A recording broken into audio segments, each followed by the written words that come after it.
دنیا جو ہے نا وہ چار یوں سمجھیں کہ بلاکس میں ڈیوائیڈڈ ہے آن دس ایشو۔ مسلم ممالک کے وہ ریاستیں جو کہ مغربی طاقتوں کے قریبی حلیف اور اتحادی ہیں، وہ پبلک سینٹیمنٹ کے ساتھ تو کھڑی ہوتی ہیں اور تشویش کا اظہار بھی کرتی ہیں اور کنڈیم بھی کرتی ہیں اسرائیل کو، لیکن عملی طور پہ پریکٹیکلی اکنامک اور ملٹری سپورٹ دینا وہ اپنے نیشنل انٹرسٹ کے خلاف سمجھتی ہیں۔ پریسیشن گائیڈڈ بامز پرووائڈ کر رہی ہیں اسرائیلی ایئر فورس کو، جو کہ غزہ کی بستی میں نہتے لوگوں پہ برسائے جاتے ہیں۔ پوری مغربی طاقتوں کی پوری کوشش ہے کہ اس کو وہاں پھنسایا رکھیں، اس کو ڈرین کریں، اس کو امبیرس کریں، اس کو ویکن کریں۔ مشرق وسطیٰ میں جو کشیدگی جاری ہے اور جو آپریشن شروع ہوا حماس کی جانب سے، اور اب حماس کی طرف سے بھی لڑائی کا سلسلہ جاری ہے، اسرائیل کی طرف سے بھی شدید رد عمل آ رہا ہے، سر آنے والے دن کیا بتاتے ہیں؟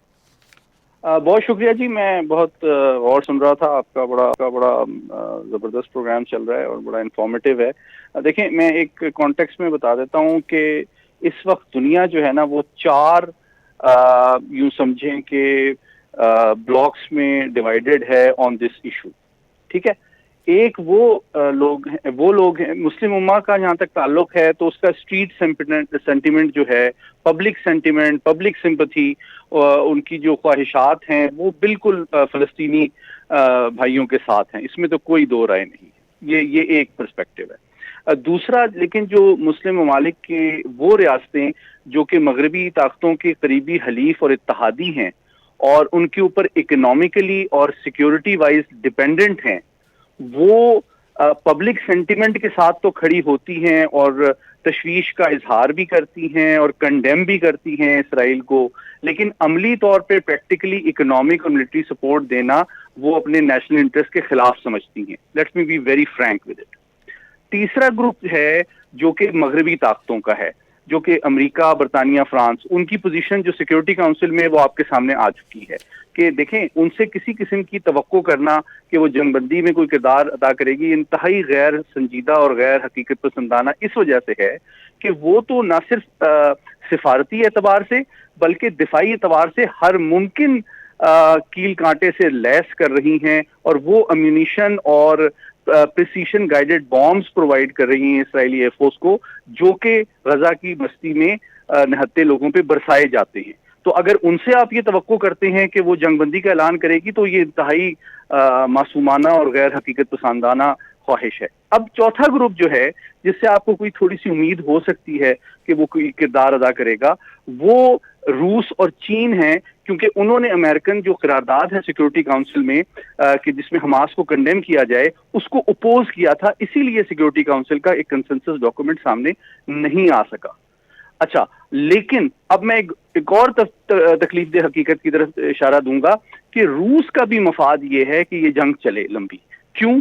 اس کی وجہ یہ ہے کہ وہ خود چونکہ یوکرین کی وار میں پھنسا ہوا ہے اور پوری مغربی طاقتوں کی پوری کوشش ہے کہ اس کو وہاں پھنسایا رکھیں، اس کو ڈرین کریں، اس کو امبیرس کریں، اس کو ویکن کریں، تو اس کو یہ جنگ نظر آتی ہے روس کو ایک ڈسٹریکشن کے لیے، ویسٹرن پاور، اٹینشن اور ملٹری سپلائیز کو ڈائیورٹ کرنے کے لیے، تاکہ اس کے اوپر جو پریشر ہے یوکرین میں وہ کم ہو، تاکہ جو مغربی طاقتوں کی توجہ ہے وہ مشرق وسطیٰ کی طرف مبذول ہو اور یورپ میں دوبارہ یوکرین کے علاقوں کو ری گین کرنے میں زیادہ بہتر مواقع میسر آ سکے روس کو۔ ٹھیک ہے صابر ابو مریم صاحب سے میں یہاں پر ایک سوال لینا چاہوں گا، پھر میں محمد علی صاحب آپ کی طرف آتا ہوں۔ سر، آپ جس طرح سے محمد علی صاحب فرما رہے ہیں کہ مغربی قوتوں سے توقع لگانا یہ ایک احمقانہ یا ایک معصومانہ اپروچ ہو سکتی ہے، وہ تو مزید اس پر جلتی پر تیل چھڑکنے کا کام اس وقت کر رہے ہیں، تو سر یہ جنگ بندی کس طرح ہوگی؟ کیا مسلم ممالک کی یہ ذمہ داری کہ وہ میڈیشن کا کردار اس میں ادا کریں؟ پھر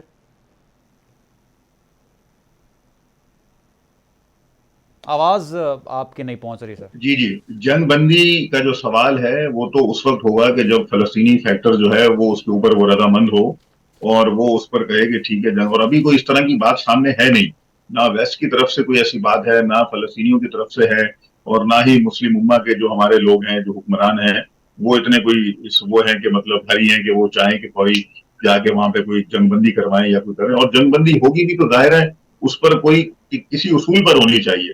کیونکہ یہ کوئی میں نے کہا نا کہ ایک دن کا تو کام نہیں ہوا ہے, کہ اچانک کوئی ایسا مسئلہ نہیں ہے کہ ایک دن میں جھگڑا ہوا اور اتنی بڑی بات ہو گئی. یہ ایک 100 سالہ تاریخ ہے, اس کو دیکھنا ہے کہ یہ جتنا آکوپیشن ہوا ہے, جتنے مسائل ہوئے ہیں, جتنی مصیبتیں ہوئی ہیں, یہ سارا کچھ اس کا حصہ ہے. تو یہ نہیں ہے کہ ایسا ہوگا کہ فوری طور پہ اس کو کچھ وہ کر لیا جائے. اس کا ایک ہی حل ہے کہ اسرائیل ہٹے, اسرائیل پیچھے چلا جائے, یہ سارے مقبوضہ علاقوں کو خالی کرے, اور اگر کسی کو اسرائیل بنانا ہے تو بھائی لے ان جائے اپنے کسی مقبوضہ جزیرے علاقوں میں میں کہیں غزہ پر کا بھی دنیا علاقہ میں اور بنا کون لے. کون سے سر علاقے شامل ہیں؟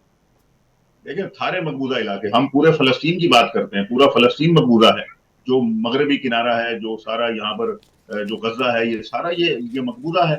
وہ غزہ کو محصور کیا ہوا ہے آپ نے, وہاں پر آپ نے جو ہے نا وہ قبضہ کیا ہوا ہے آپ نے, وہاں پہ سارا کچھ یہ کیا ہوا ہے. تو یہ سارے اس وقت جو فلسطینی جو گروہ ہیں, جو فلسطینی مزاحمت ہے, جو تنظیمیں ہیں, جو سیاسی لوگ ہیں, جو عوام ہیں, ان کا یہ جو خواہش ہے وہ اپنی آزادی کی بات کر رہے ہیں, وہ اپنے مقبوضہ علاقوں کو واپسی کی بات کر رہے ہیں. اور جیسا کہ پہلے بھی بات ہوئی ہے کہ جنگ میں لوگ اپنے گھروں سے بھاگ جاتے ہیں, وہ بھاگ نہیں رہے بلکہ رائٹ آف ریٹرن کی بات کر رہے ہیں. وہ کہہ رہے ہیں کہ ہمارا رائٹ آف ریٹرن کدھر ہے, ہمیں جو گھروں سے آپ نے جبری نکالا ہوا ہے کئی سالوں سے, ہم واپس آ رہے ہیں. وہ فلسطین کی سرحدوں پہ پہنچنا شروع ہو جاتے ہیں. تو یہ ایک بہت بڑی ڈیولپمنٹ ہے, اور اس میں اگر کوئی کردار ادا کرنا چاہتا ہے تو اس میں فلسطینیوں کی خواہش کو, فلسطینیوں کی امنگوں کو, ان کی جو وش ہے, جو ان کی جو اصول ہیں, اس کو مد نظر رکھے بغیر جو بھی فیصلہ ہوگا, میں سمجھتا ہوں کہ وہ دیر پا نہیں ہوگا, وہ کسی صورت بھی قابل عمل وہ نہیں ہو سکتا. اور یہ جہاں تک ویسٹ کی بات ہے, امریکہ ہے, برطانیہ ہے, یورپ ہے, یہ سارے تو دیکھیں ڈبل اسٹینڈرڈ ہیں ان کے پاس. کیا ان کو 70 سال 75 سال سے فلسطین میں ہونے والا ظلم کو نظر نہیں آتا؟ یہ جب اسرائیل کے ساتھ تھوڑا سا مسئلہ ہوا تو انہوں نے فوراً جو ہے ان کو تکلیف ہو گئی, سلامتی کونسل کا اجلاس بلا لیا, اور یہ سارا کچھ انہوں نے کرنا شروع کر دیا. تو یہ بڑا ان کا ڈبل اسٹینڈرڈ ہے. یہ تو اپنی کریڈیبلٹی کھو چکے ہیں. یہ تو کوئی ان کے پاس کوئی جس کو کہنا چاہیے کوئی ایتھکس نہیں ہے پالیٹکس کے اندر, کوئی ان کے پاس کوئی ایسی جس کو کہنا چاہیے سسٹینیبلٹی نہیں ہے کہ یہ کہیں پہ یہ اپنا منہ دکھا سکیں. تو یہ خود اس قضیے کے مجرم ہے. فلسطین کے قضیے کا مجرم کون ہے بالآخر؟ اگر تاریخ کو دیکھ لیں تو برطانیہ اور امریکہ اور فرانس کے علاوہ کون ہے؟ یہی لوگ ہیں سارے مجرم. تو جب یہ مجرم ہے تو وہ مجرموں سے انصاف اور عدالت کی توقع رکھنا یہ بہت بڑی احمقانہ خواہش ہے جو کوئی بھی نہیں رکھتا ہے. تو لہٰذا ہم سمجھتے ہیں کہ فلسطین کا جو فیصلہ ہے وہ فلسطینیوں کی عوام نے کرنا ہے, فلسطینیوں کے وش سے ہونا ہے, اور فلسطین فلسطینیوں کا وطن ہے. ہم یہ بھی نہیں کہہ رہے کہ یہ سارے آپ سونیوں کو ختم کر دیں, قتل کر دیں, مار دیں, لیکن ہمارا جو رائٹ ہے جو فلسطینی بھائیوں کا وہ ان کو ملنا چاہیے, وہ ان کو واپس ہونا چاہیے, جو ان کا گھر ہے وہ ہونا چاہیے. اور 1948 میں پیلسٹینین عرب وہاں پہ رہتے تھے, ٹھیک ہے نا, جیوز پیلسٹینین ہیں, کرسچن پیلسٹینین, مسلم پیلسٹینین, دروز پیلسٹینین, یہ سارے رہتے تھے. یہ جب آپ نے غاصب ایک ریاست بنا دی, اس نے آ کر سب کو قتل کرنا شروع کر دیا, نکالنا شروع کر دیا, اس نے مسائل کریٹ کیے, اس نے جنگیں لگانا شروع کر دی, پھر اس نے حالیہ دنوں میں داعش بنا دی, پورے خطے کو اس نے, پوری دنیا کے امن کو تباہ کر دیا. تو آج اگر ہم کہیں کہ نہیں جی یہ ان کے ساتھ ایسا نہیں, تو یہ ان کو اسی اسٹیٹس پہ جانا ہوگا. جو جس کی جگہ ہے وہ اپنی جگہ پہ جائے, جو فلسطینیوں کی جگہ ہے فلسطینی اپنی جگہ پہ آئے, جو ان صہیونی آباد کاروں کی, کولونیلز کی جو جگہ ہے وہ اپنی جگہ پہ جائے. تو ہی یہ مسئلہ کسی صورت میں پائیدار امن کی طرف آگے بڑھے گا. ٹھیک ہے. ادروائز فی الوقتی تو کوئی کام ہو سکتا ہے لیکن پائیدار نہیں ہو سکتا.